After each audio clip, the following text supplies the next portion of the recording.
मित्रों, हम इस नीति का यश प्रधानमंत्री को जरूर देते अगर उन्होंने नीति बनाने के बाद लागू भी कर दी होती। हमारा तो आरोप ही यह है कि 2004 में बनाई गई कॉम्पिटिटिव बिडिंग यानी नीलामी की नीति 2012 तक लागू नहीं की गई। छोटा मोटा विलंब नहीं है, 8 वर्षों की देरी है और हर स्टेज पर 2 वर्ष लगे। नीति बनी 2004 में, बिल बना 2006 में, बिल प्रस्तुत किया गया संसद में 2008 में, बिल पारित करवाया गया संसद से 2010 में और नियमों का नोटिफिकेशन, उनकी अधिसूचना जारी की गई 2012 में। और विलंब का जिक्र करते हुए पहले कांग्रेस के प्रवक्ता, सरकार के प्रवक्ता और आज स्वयं प्रधानमंत्री ने भी काफी बड़ा ठीकरा राज्य सरकारों के सिर फोड़ना चाहा है। मैं आपको कोयला मंत्री का ही एक जवाब जो लोकसभा में इस बिल के समय दिया गया था उसकी 3 लाइनें पढ़कर बताती हूं।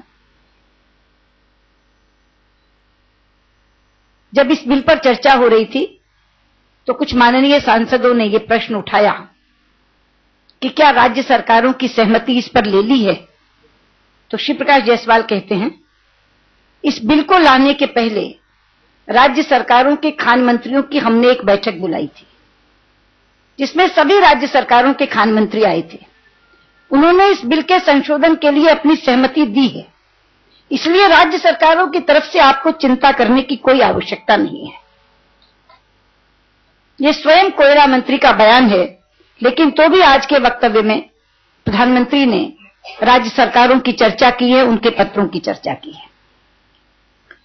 मित्रों, जितनी देरी नीति को लागू करने में की गई उतनी ही जल्दी कोयला ब्लॉक को बांटने में की गई। मैं एक आंकड़ा आपको दूंगी, आप हैरान हो जाएंगे। सन 1993 से सन 2005 तक सभी राज्य सरकारों ने मिलकर 70 कोल ब्लॉक आवंटित किए थे, लेकिन 2006 से 2010 में इस सरकार ने 142 कोल ब्लॉक आवंटित किए, यानी 12 वर्षों में 70 और 4 वर्षों में 142, 70 से दुगने से भी ज्यादा। उसका कारण दिया है प्रधानमंत्री ने अपने पैरा 30 में और कहा है, postponing the allocation of coal blocks until the new system was in place would have meant lower energy production, lower GDP growth and also lower revenues. मैं पूछना चाहती हूं कि अगर यही कारण है कोल ब्लॉक को जल्दी आवंटित करने का, तो प्रधानमंत्री जी कोल ब्लॉक तो आवंटित कर दिए थे, आज कहां है बिजली, कहां है जीडीपी ग्रोथ और कहां है वो बढ़ा हुआ रेवेन्यू। मित्रों, मेरा आरोप है रेवेन्यू तो जरूर आया है, लेकिन वो सरकारी खजाने में नहीं आया, वो कांग्रेस पार्टी के खजाने में आया है। और मैं पूरी जिम्मेदारी से नेता प्रतिपक्ष के नाते यह आरोप लगा रही हूं कि इन कोल ब्लॉक आवंटन की यदि निष्पक्ष जांच हो जाए तो सरकार के साथ कांग्रेस पार्टी साथ में कटघरे में खड़ी होगी और बराबर की दोषी साबित होगी। इसलिए ये जो वक्तव्य उन्होंने दिया है, इस वक्तव्य से किसी का समाधान नहीं हो सकता। इसमें केवल एक ही बात प्रसन्नता की है, जहां उन्होंने ये कहा है कि मैं मंत्री के नाते पूरी रिस्पॉन्सिबिलिटी लेता हूं। प्रारंभ में ही कहा है,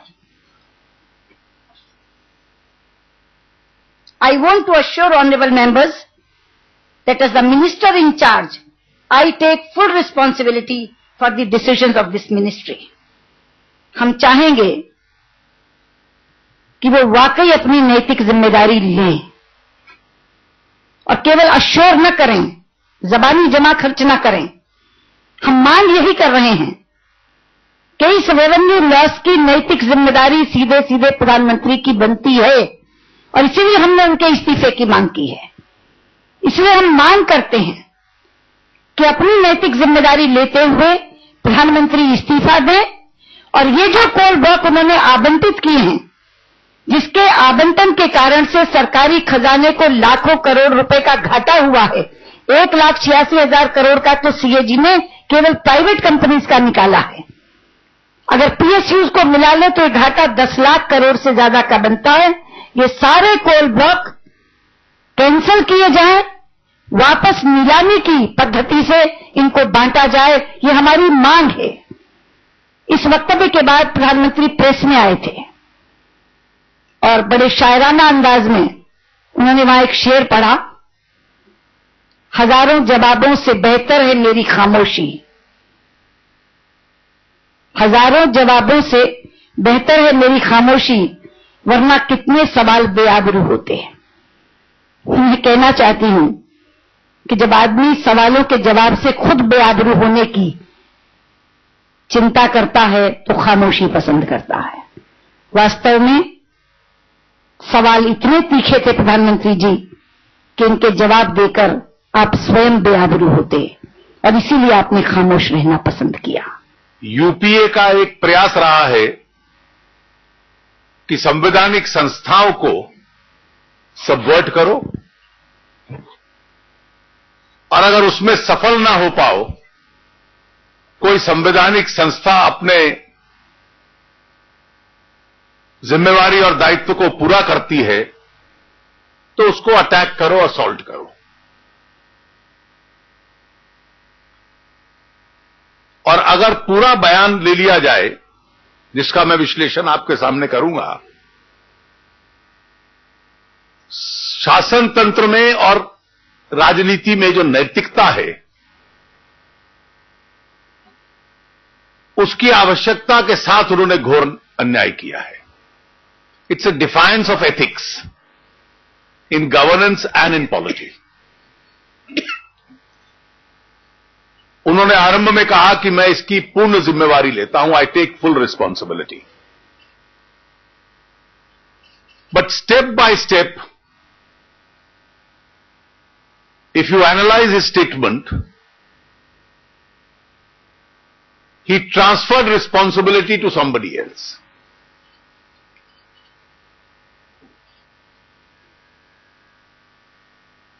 इस बयान में 5 मुख्य बातें हैं।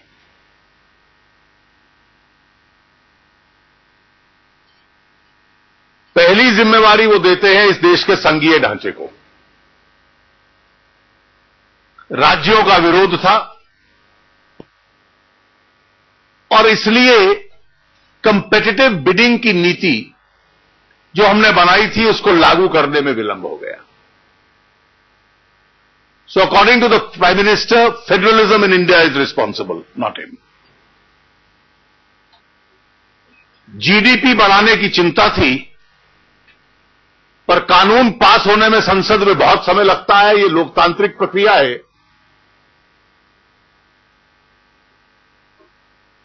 So parliamentary democracy is responsible because the Prime Minister's priority was that the GDP increase should not suffer because this is a valuable natural resource which is required for industry. वो तीसरा अपने विभाग को दोष देने की बजाय अपने एक सहयोगी विभाग को दोष देते हैं कि लॉ मिनिस्ट्री बार बार अपनी राय बदलती रही और इसलिए लॉ मिनिस्ट्री जिम्मेवार है।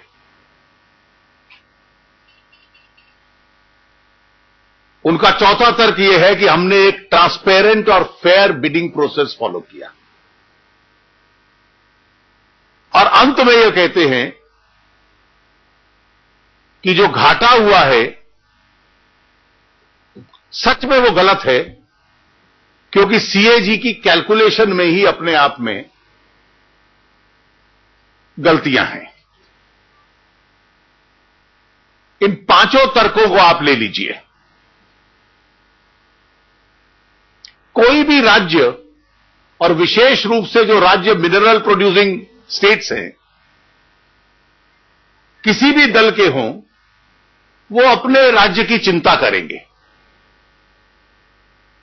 लेकिन जैसा हमने पहले भी कहा कि राज्यों का अधिकार केवल माइनर मिनरल के एलोकेशन पे है।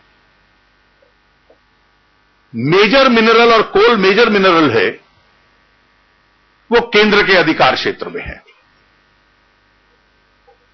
और आपने तो राज्यों को ओवररूल कर दिया। राज्य जो अपने पावर प्रोडक्शन की चिंता कर रहे थे, अपने स्टील उद्योग की चिंता कर रहे थे, उनको ओवररूल कर दिया। और जो सुषमा जी ने बयान पढ़ा, मंत्री जी कहते हैं कि सब राज्य मान गए। और ये ओवररूल आपने 2006 में कर दिया। तो फिर प्रधानमंत्री एक संघीय ढांचे पे दोष डालकर राज्यों की जिम्मेवारी डालें, यह इस देश के मुखिया को शोभा नहीं देता। मुझे जीडीपी ग्रोथ की चिंता थी, इसलिए संसद में बहुत समय लगता है, लोकतंत्र की यह मजबूरी है। My priority was GDP over parliamentary democracies process of passing legislation. इस तर्क का खोखलापन देखिए। ये जो खजाने दिए हैं, ये कोल ब्लॉक्स दिए हैं, यहां माइनिंग अभी तक नेग्लिजिबल है। They barely mind anything in these mines. 2004 के पॉलिसी डिसीजन और 2012 के बीच में इन कोल ब्लॉक्स का जीडीपी ग्रोथ पे कंट्रीब्यूशन निल है।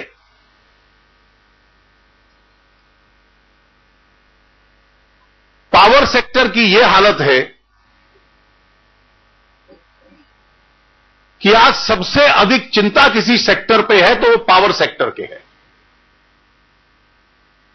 Responsible economists are today believing that power sector will become India's subprime, जो डेट ट्रैप में फंस जाएगा, और वो प्रक्रिया आरंभ हो चुकी है। आपके इस सारे कारनामों की वजह से कोयला नहीं है, पावर सेक्टर उसकी दुहाई दे रहा है।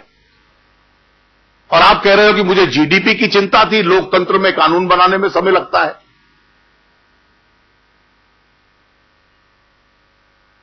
तीसरा तर्क आपने लॉ मिनिस्ट्री पे दिया। इसमें एक नहीं, सुषमा जी ने जो गिनाए, सबसे पहला जो विरोध हुआ, जिसका जिक्र नहीं किया प्रधानमंत्री जी ने, 28 जून 2004 को कंपेटिटिव बिडिंग की कॉन्सेप्ट आई।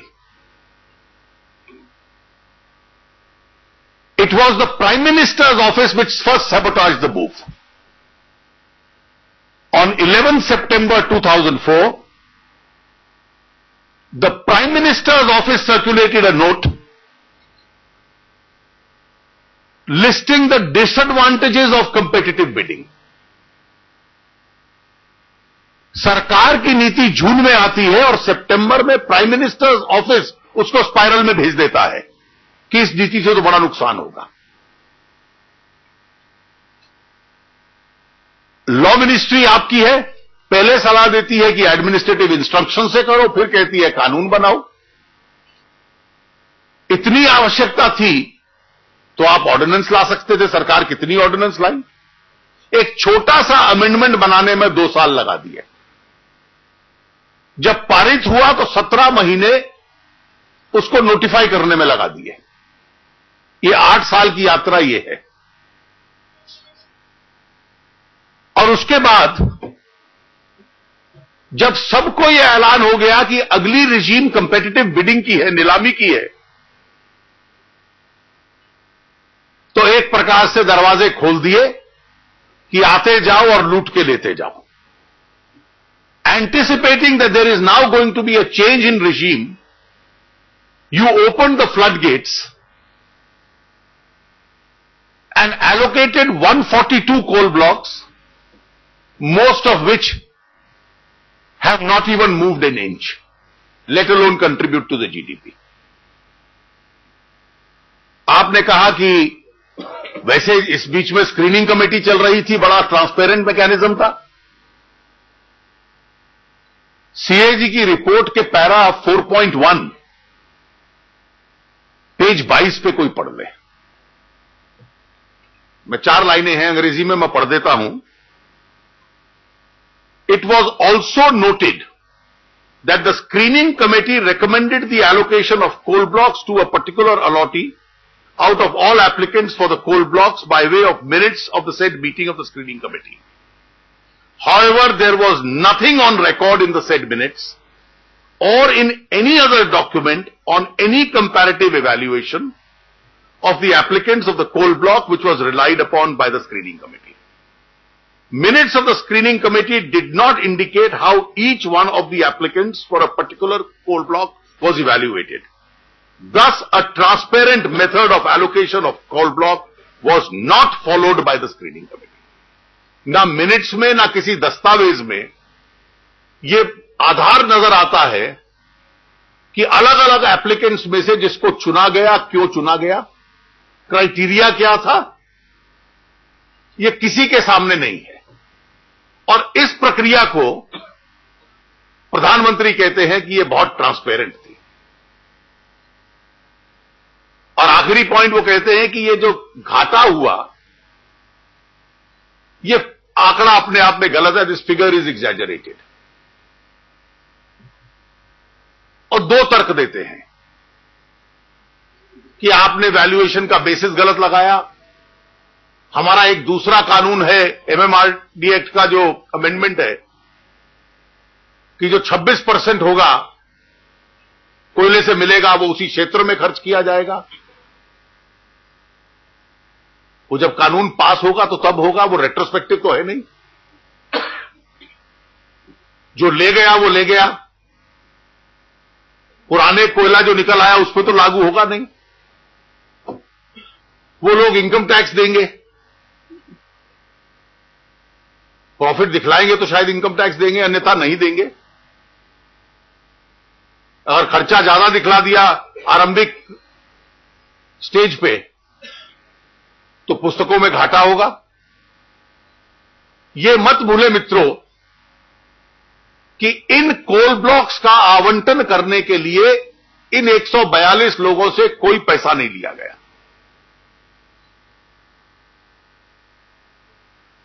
और इसलिए जो अभी कहा गया सुषमा जी द्वारा कि हमारी 2 स्पष्ट मांगे हैं, फुल रिस्पॉन्सिबिलिटी की बात करना और असली रिस्पॉन्सिबिलिटी कभी फेडरलिज्म पर, कभी लॉ मिनिस्ट्री पर, कभी डेमोक्रेसी पर, पार्लियामेंट्री डेमोक्रेसी पर डाइवर्ट कर देना, यह सरकार के नेता को शोभा नहीं देता। प्रधानमंत्री जी प्रत्यक्ष जिम्मेवारी ले और अपना पद त्यागे। जैसे 2G में हुआ, घाटा हुआ कि नहीं हुआ, निजी लोगों को लाभ हुआ कि नहीं हुआ, यह स्पष्ट पता चल जाएगा। आप इन 142 कोल ब्लॉक्स को कैंसिल कीजिए। You must cancel all these 142 coal blocks and now put them to competitive bidding. Once you put them to competitive bidding, the truth or otherwise of the Prime Minister's statement will become clear as to whether the CAG's valuations are correct or not. In 2G, history has vindicated the CAG. The subsequent fixation of 14,000 as the base price for the auction. And if you now put these to auction after cancelling them, we are certain that the extent and volume of the loss will also become clear. Thank you. Tiwari express. पहली बार अभी तक आप लोग की सारी demand की प्रधानमंत्री इस्तीफा दें। आज आप लोगों ने दूसरी डिमांड्स ऐड की है that cancel all the 142 coal block. This is either और this is both. This is both, either or नहीं है। सरकार अगर 142 कोल ब्लॉक का लिमिटेशन कैंसिल कर दे तो क्या आप लोग संसद चलने देंगे? 142 करोड़ ब्लॉक का आवंटन रद्द करे और प्रधानमंत्री इसके लिए नैतिक जिम्मेदारी लें। तो उन्होंने सरकारी राजस्व को घाटा पहुंचाया था।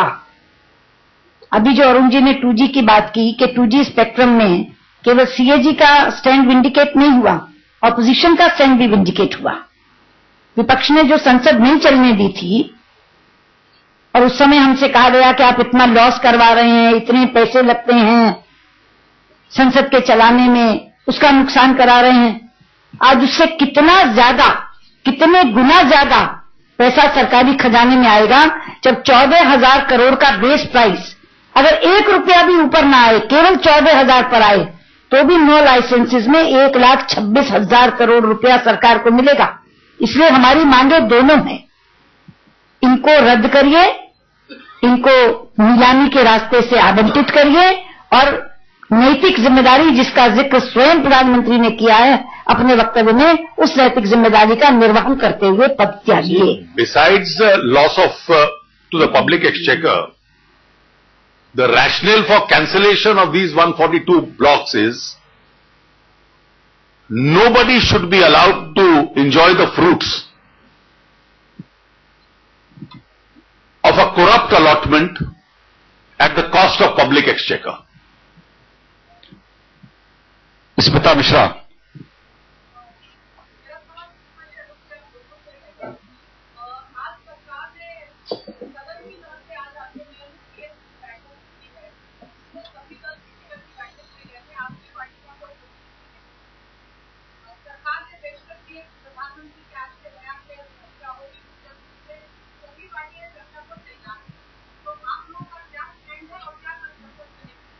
BSE की मीटिंग में कोई प्रतिनिधि नहीं गया था, लेकिन सुबह स्पीकर साहिबान ने लीडर्स की मीटिंग बुलाई थी जिसमें मैं और गोपीनाथ जी दोनों गए थे। उसमें लीडर्स उपस्थित थे, एनडीए के लोग भी थे, लालू यादव थे, रेवती रमन सिंह थे, दारा सिंह चौहान थे, सुदीप बंदोपाध्याय थे। वहां हमने बहुत साफ उनसे कह दिया था, जब उन्होंने कहा था कि 12 बजे प्रधानमंत्री का वक्तव्य आ रहा है, क्या सदन चलना चाहिए, तो उन्होंने बहुत साफ कहा था कि हम अपनी मांग पर अडिग हैं और ये मांग जब तक पूरी नहीं होगी तब तक सदन की कार्यवाही बाधित होगी। और इसीलिए बीएससी में जाने का कोई प्रश्न नहीं था, क्योंकि सुबह अध्यक्ष महोदया के सामने मीटिंग हो चुकी थी। मिस्टर मुरली, राधिका जी 1 सेकंड, मुरली जी के बाद आप।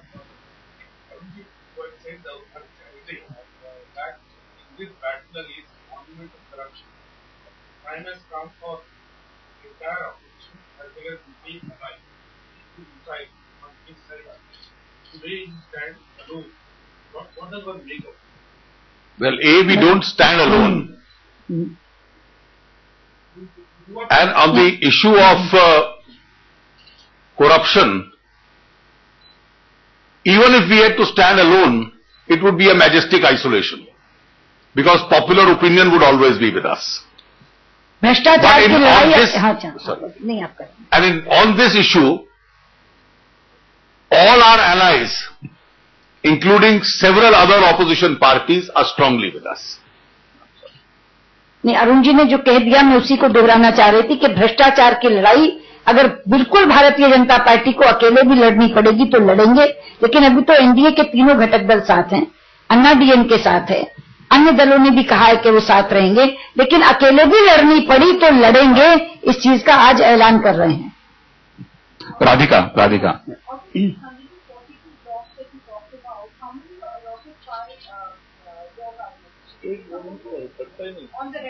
ये तो 2006 से 2010 के, हमारी सरकार तो 2004 में चली गई।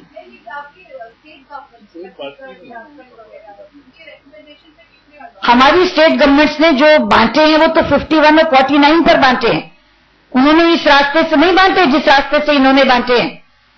हमारी राज्य सरकारों ने तो इतनी अच्छी नीति अपनाई कि 51% का शेयर राज्य सरकार ने स्वयं रखा, 49% का वो रखा। अगर ये इस नीति पर भी दे देते तो भी सरकारी राजस्व को बहुत ज्यादा पैसा मिल जाता। भूपेन चौबे, उषा जी 1 मिनट आपका।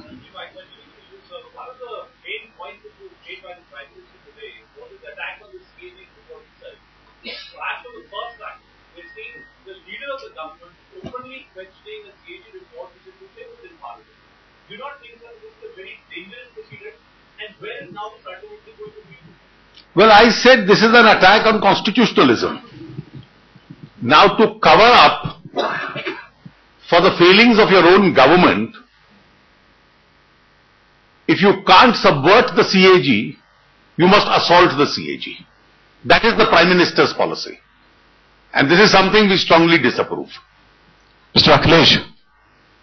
सर आपसे प्रश्न मेरा बेसिकली कि आप सरकार की बात कर रहे हैं दूसरी घोटाला हुआ था क्या आपको लगता है कि इस पर भी कोई मनी एक्सचेंज हुआ है क्राइम की गई कोई मनी एक्सचेंज देखिए, कल मैंने जो लिखा है उसमें मैंने ये कहा कि,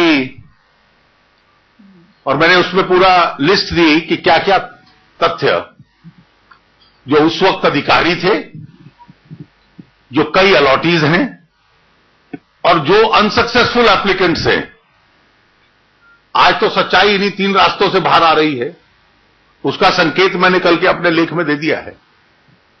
मैंने अभी 1 मिनट अखिलेश, मैंने अभी बोलते हुए कहा और सीधे कहा कि एक जिम्मेदार नेता के नाते मैं कह रही हूं कि कांग्रेस पार्टी कटघरे में खड़ी है। मैं सीधे सीधे देहाती भाषा में कहूं, इस अलॉटमेंट में कांग्रेस पार्टी को मोटा माल मिला है, मोटा माल। आप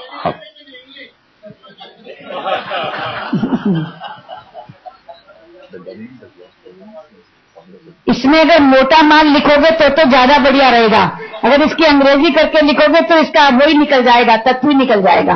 मैंने कहा था कि they are saying that they would have lost revenues, and that time I had said this revenue has not come to the government treasury, but this revenue has gone to the Congress party. Now I am again repeating it in Hindi कि वो छोटा मोटा revenue नहीं है, मोटा माल मिला। You also write मोटा माल। News हाँ। What about the investigation, sir? When the CBI reports to the Prime Minister and his own role is under the scanner, what do you think? How the inquiry? You raised a very important. Sushma Swaraj साफ शब्दों में आरोप लगाती हुई सरकार पर और ये कहती हुई मोटा माल, ये 2 शब्दों का इस्तेमाल उन्होंने कहा है और कहा है कि जो सरकारी खजाने को पैसा मिलना था वो पैसा कांग्रेस की झोली में गया है। फिर से लिए चलता है आपको प्रेस कॉन्फ्रेंस इस वक्त भी बीजेपी की जारी।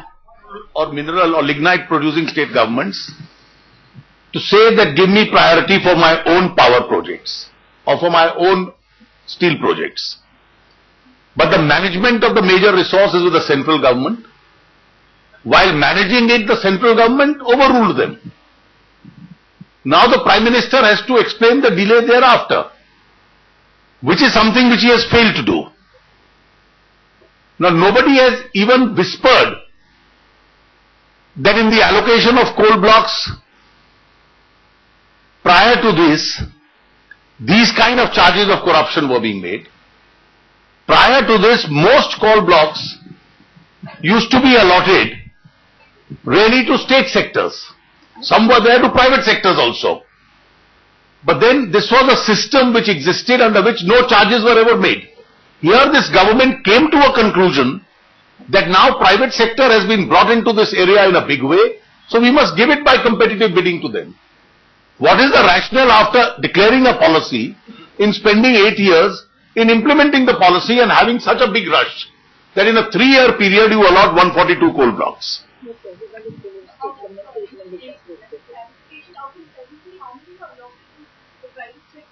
I don't have the figures right now. Faraj, but the earlier ones were all on the recommendation of the state government. Earlier, prior to this 2006, everything was on the recommendation. NDA regime during NDA regime, out of 70, only 33 coal blocks are allotted. Just a minute. And that of which, if I subject to correction, nearly 20 were in private, or 25 were in private sector, public sector. Most of them were in public sector those days. Private sector was not. But that time the system was that they were being allotted on the recommendation of the state governments. Faraz फिर हरीश जी, फिर मजूमदार जी आप।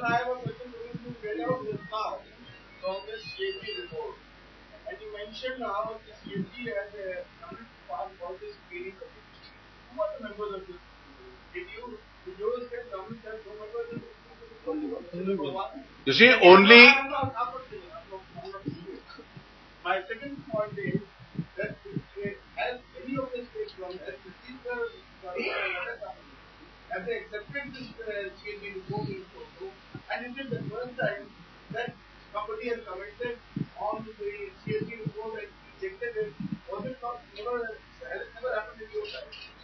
see, let's be very clear. Your second question really is incomprehensible because state governments don't have to accept or reject a CAG report of the center. Please, anybody can speak. You and I are also speaking, but state governments have no role in the CAG report of the center. And as far as the states are concerned, when allotments in a particular state were being made, not all state governments were present. One member of the state used to be invited of that particular state. And he was in a hopeless minority of one. And that was a civil servant. Harish Lakhera.